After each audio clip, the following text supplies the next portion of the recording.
The small town of Hylanis was the kind of place where nothing ever seemed to go wrong. Nestled between rolling green hills and a quiet river, it was a picture of peace. The sort of town where children played freely in the streets and neighbors knew each other by name. At the edge of town stood a cozy house with a sprawling backyard, home to 5-year-old Emma Carter, her parents, James and Caroline, and their 6 German shepherds. James and Caroline were famous in the region for their work, training service dogs, search and rescue animals, and loyal companions. Their home was always filled with the sound of barking, the shuffle of paws on hardwood floors, and laughter, especially Emma's. Emma was a bright, curious little girl who adored the dogs as much as they adored her. She would giggle as Max, the oldest and wisest of the pack, gently nudged her hand for attention. Luna, the most playful, would steal Emma's socks and dart away, tail wagging. Rex, the most protective, never let her wander too far without following. The other 3, Bear, Shadow and Daisy, each had their own way of making Emma feel loved. But all of that changed in a single moment. One rainy evening, James and Caroline were driving back from a training session in the next town over when their car skidded off the slick road. The accident was quick, brutal and final. There were no survivors. When the news reached the house, Emma's grandparents, Margaret and Walter, collapsed under the weight of it. Margaret's hands shook as she clutched the phone, her breath coming in short gasps. Walter, usually so steady, sank into a chair, his face ashen. And Emma? Emma stood frozen in the hallway, her small fingers gripping the edge of the wall. She didn't cry. She didn't scream. She just stopped. From that day forward, Emma never spoke another word. The house, once alive with noise and warmth, became a place of heavy silence. Emma's toys sat untouched, her favorite books gathered dust. She moved through the days like a ghost, her big brown eyes empty, her hands clutching the hem of her dress as if searching for something to hold on to. Margaret and Walter did everything they could. They cooked her favorite meals, read her bedtime stories, even tried to coax her into the garden where she used to play. But Emma didn't respond. She would sit by the window for hours, staring at nothing, her small frame curled into herself. The only ones who could reach her were the dogs. They never left her side. Max would press his head against her knee, his dark eyes watching her with quiet understanding. Luna would curl up beside her at night, a warm, steady presence against Emma's back. Rex stood guard, always alert, as if protecting her from the grief that threatened to swallow her whole. The others followed her everywhere, down the hall into the kitchen, even waiting outside the bathroom door. Margaret and Walter noticed the way Emma's fingers would sometimes twitch against Max's fur, the way she leaned slightly into Luna's weight when the dog sat beside her. It wasn't much, but it was something. Yet as the weeks passed, another problem grew. The bills piled up. Vet visits, dog food, medicine. The cost of caring for 6 large dogs was more than Margaret and Walter's fixed income could handle. Late at night, when Emma was asleep, they would sit at the kitchen table, their voices low and strained. "We can't keep this up," Walter admitted, rubbing his tired eyes. Margaret's hands trembled around her teacup. "But those dogs, they're all she has left." A heavy silence stretched between them. Outside Emma's door, the 6 German shepherds lay in a protective circle, their ears twitching at the faint sound of sorrow drifting from the kitchen. They understood, and they refused to let her go. The days blurred together in the little house at the edge of Hylanis. Each morning began the same way. Before the sun had fully risen, 6 shadows would gather outside Emma's bedroom door. Max always took his place closest to the frame, his graying muzzle resting on his paws. Luna settled beside him, ears twitching at every sound from within the room. The others, Rex, Bear, Shadow and Daisy, completed the circle, their warm bodies forming a living barrier between Emma and the world. They never scratched at the door, never whined. They simply waited, as they had every morning since the accident.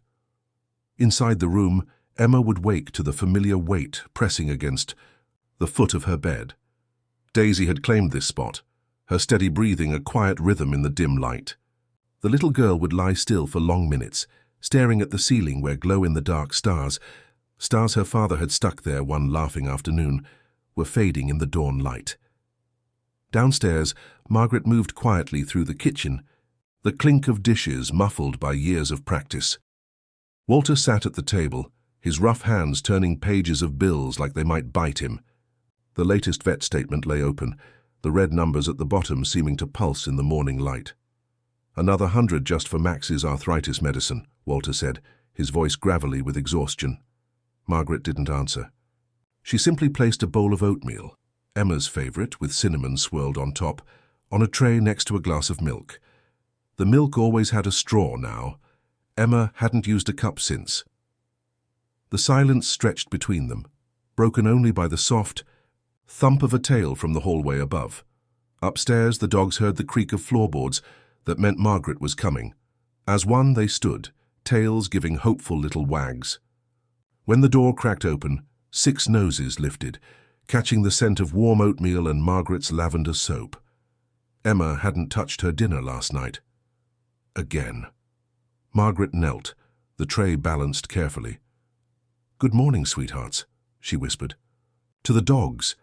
Then, louder, "Emma, I've got your breakfast." No response, just the faint rustle of blankets. Max pushed forward first, his bulk easing the door open just enough to slip inside. The others followed in their usual order, Luna, then Rex, then the younger ones. Margaret watched as they surrounded Emma's bed, Luna gently nudging the girl's limp hand with her cold nose. For one terrible moment, Margaret thought this morning would be like all the others. Then Emma's fingers moved, just slightly, just enough, to brush against Luna's ear. It wasn't much, but it was something.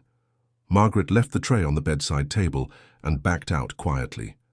As she turned to go downstairs, she caught Walter's eye where he stood in the doorway. The look that passed between them carried the weight of every sleepless night, every untouched meal, every bill they couldn't pay. In the kitchen, the argument they'd been avoiding for weeks finally surfaced. "We can't keep doing this, Walter," said, his voice cracking. "The food alone for 6 large dogs, and now Max needs those pills." Margaret's hands clenched around her teacup. "They're all she has left of them." "That's just it."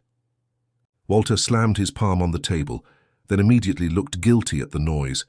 "They're dogs, Maggie, not memories, not therapists, and we're barely keeping afloat as it is." The words hung in the air between them, ugly and unavoidable. Upstairs, Emma sat motionless on her bed, surrounded by warm fur and steady breathing. Outside the door she could hear the rise and fall of her grandparents' voices, though not the words. The tone was enough. Max lifted his head suddenly, sensing the change in her breathing. He nosed at her hand until her fingers uncurled from the death grip on her blanket. For the first time in weeks, Emma moved without prompting. She slid off the bed and walked to her closet, the dogs forming a silent procession behind her. From the very back, behind winter coats that still smelled faintly of her mother's perfume, she pulled out a small box. Inside lay 6 leashes, each a different color. Her father's neat handwriting labeled them Max blue, Luna purple, Rex red. Emma ran her fingers over the familiar braided fabric, remembering how her parents had let her pick the colors. Remembering walks where she'd held 2 leashes at once, feeling so proud, so grown up. Downstairs the voices grew louder. Then came a sound Emma hadn't heard since the accident, her grandmother crying. The leashes slipped from her fingers, falling to the carpet with a soft thud. 6 heads turned toward the sound, 6 pairs of ears perked up, and for the first time in 73 days, Emma Carter made a decision. The morning sun had barely touched the rooftops of Hylanis when the front door creaked open.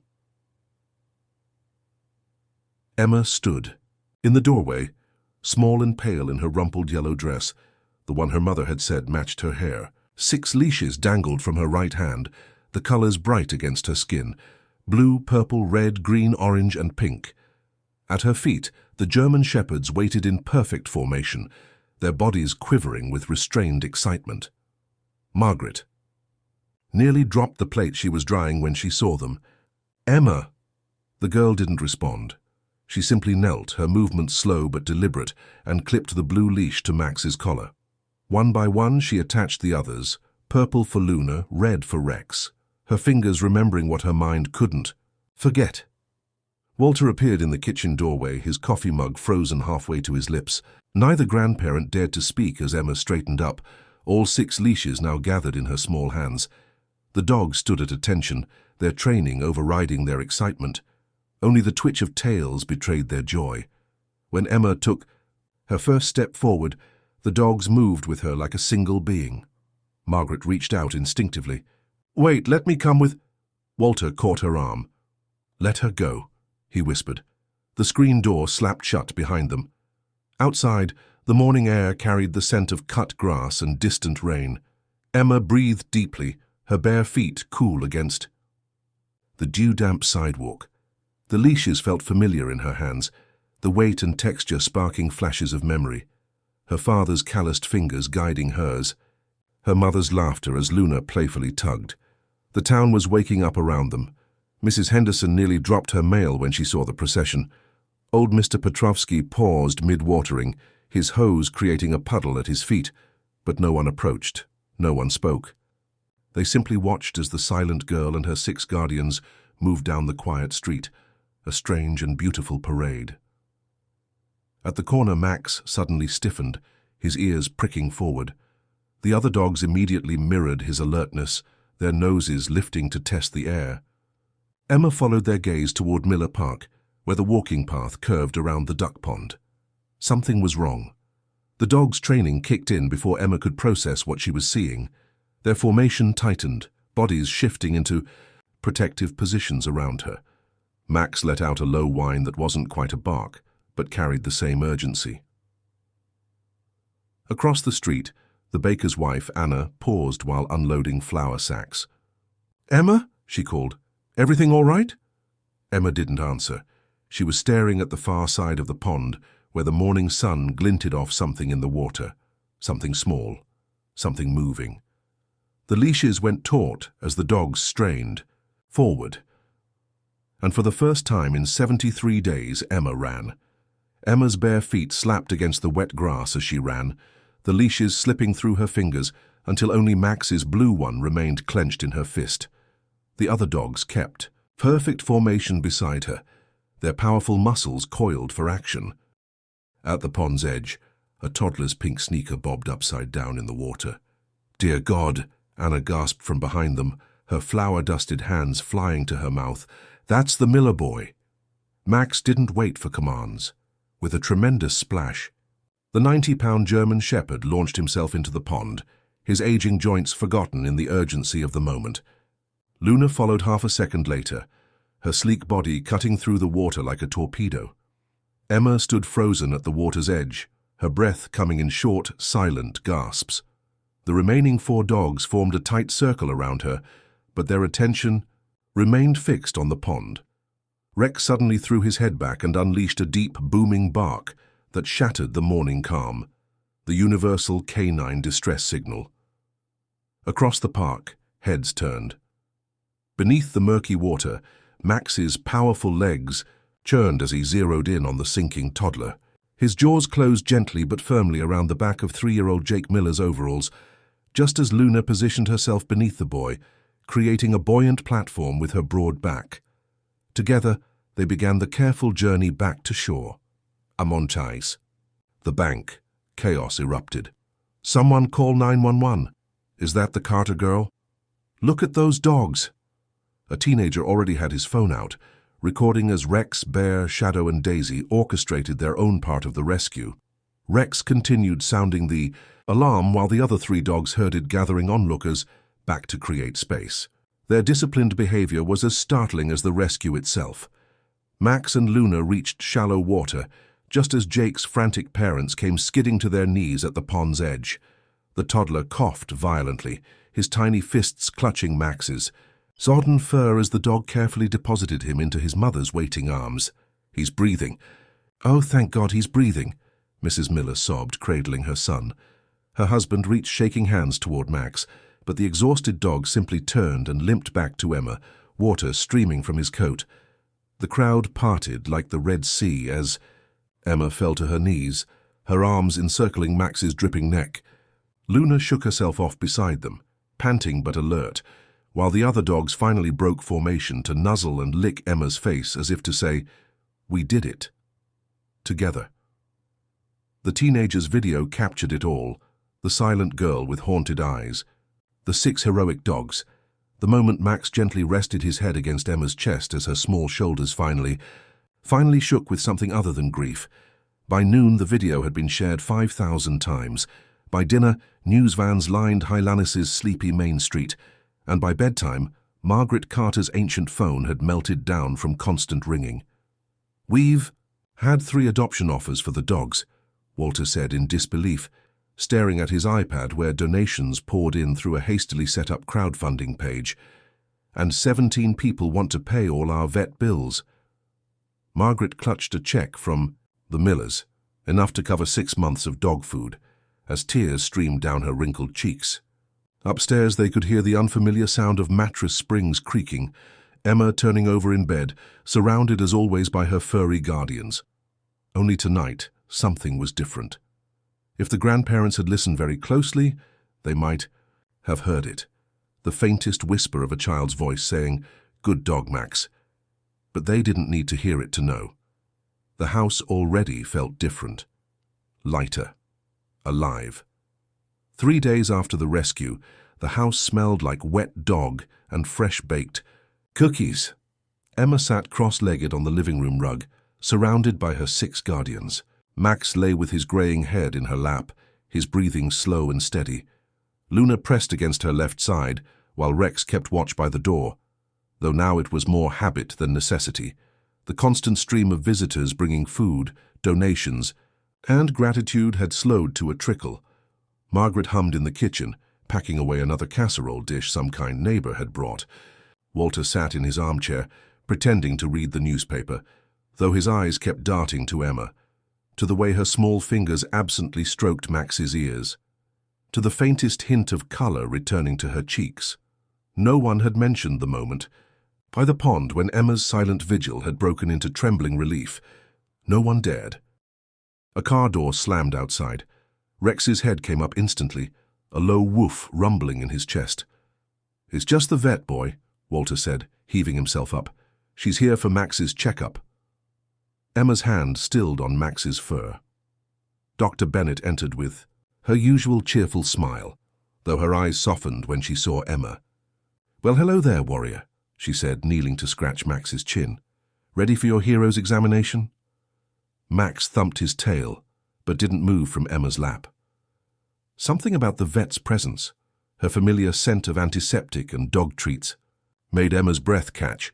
Dr. Bennett had been there that terrible night, holding a sobbing Emma back as her parents' broken bodies were... A small sound escaped Emma's throat. Margaret dropped a spoon. The room froze. Even the dogs seemed to hold their breath. Emma's lips parted. Her throat worked silently for a moment before the whisper came, so soft it might have been mistaken for a sigh. "Max." The effect was electric. Max's head snapped up, his dark eyes locking onto Emma's face with such intensity it seemed he might cry.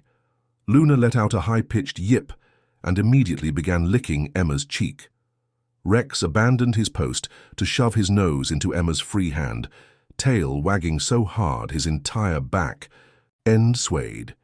Margaret made a sound like a sob and a laugh tangled together. Walter's newspaper slipped from his fingers. Dr. Bennett blinked rapidly. "Did she just—" "Max," Emma said again, stronger now, her fingers curling into his fur, then turning slightly.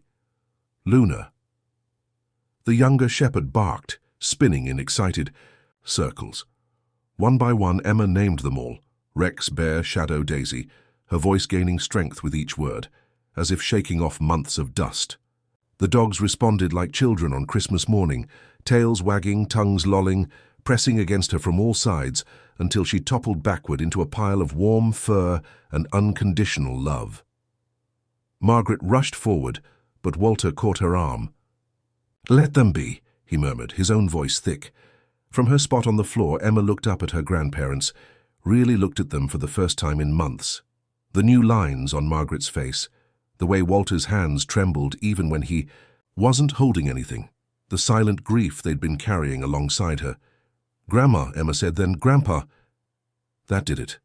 Margaret collapsed to her knees beside the dog pile, gathering Emma into her arms, not caring about the slobber or fur. Walter joined them, his large hands cradling both his girls, while 6 ecstatic dogs wriggled around them in joyous chaos.